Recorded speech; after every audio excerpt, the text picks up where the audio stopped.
श्री राम, लक्ष्मण, सीता और रावण के बारे में तो हर कोई जानता है, लेकिन एक और रामायण का अहम किरदार था जिसका नाम शूर्पणखा था। कहा जाता है कि अगर शूर्पणखा न होती तो रामायण भी नहीं होती, क्योंकि रामायण का पूरा युद्ध लक्ष्मण द्वारा शूर्पणखा का नाक काटे जाने के बाद ही शुरू हुआ था। शूर्पणखा के बारे में बहुत ही कम जानकारी मिलती है कि रामायण के युद्ध के बाद उसका क्या हुआ। तो चलिए आज मिलकर यही जानने की कोशिश करते हैं। तो नमस्कार मित्रों, आपका ज्ञान विलय यूट्यूब चैनल में स्वागत है।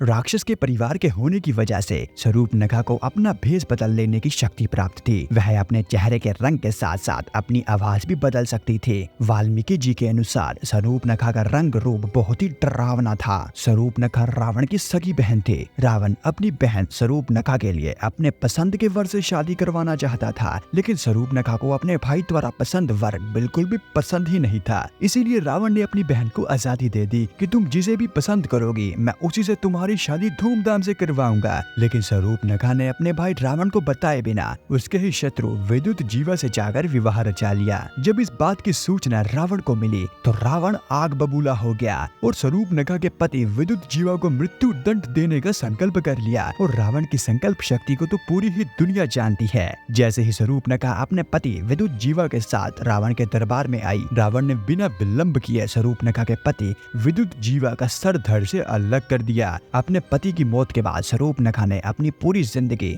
लंका और दक्षिण भारत के जंगलों में बिताई। वह कुछ दिनों के लिए अपने रिश्तेदारों, घर और दूषण के साथ भी रही। कहा जाता है कि शूर्पणखा राम के रूप पर मोहित हो गई थी, लेकिन पत्नी व्रता होने की वजह से श्री राम ने उसे लक्ष्मण के पास भेज दिया। लक्ष्मण भी एक पत्नी व्रता थे, इसीलिए उन्होंने भी शूर्पणखा को अपनाने से इनकार कर दिया। गुस्से में आकर शूर्पणखा ने सीता पर हमला करने की कोशिश की, जिसके बाद लक्ष्मण ने उसकी नाक और कान दोनों ही काट दिए। हालांकि ये कहानी यह भी है कि वह अपने पति के मारे जाने के बाद अपने ही भाई रावण से बदला लेना चाहती थी, लेकिन उसे रावण की शक्तियों का एहसास था। जब उसने राम के पराक्रम के बारे में सुना तो रावण से बदला लेने के लिए उसके अंदर दबी उसकी पुरानी इच्छा फिर से जाग उठी। इसीलिए उसने राम और रावण के बीच दुश्मनी पैदा करने का काम किया, जिसकी वजह से रावण ने सीता का अपहरण किया और अंत में राम के हाथों उसकी मृत्यु हुई। लेकिन शूर्पणखा के बारे में ऐसा भी कहा जाता है कि रावण के मृत्यु के बाद शूर्पणखा वनवास चली गई थी और घोर तपस्या करके मुक्ति प्राप्त की थी। और कुछ सालों के बाद शूर्पणखा और उसकी सौतेली बहन कुंभिनी समुद्र के किनारे मृत अवस्था में पाई गई थी। इसके बाद शूर्पणखा का कहीं भी और जिक्र नहीं मिलता।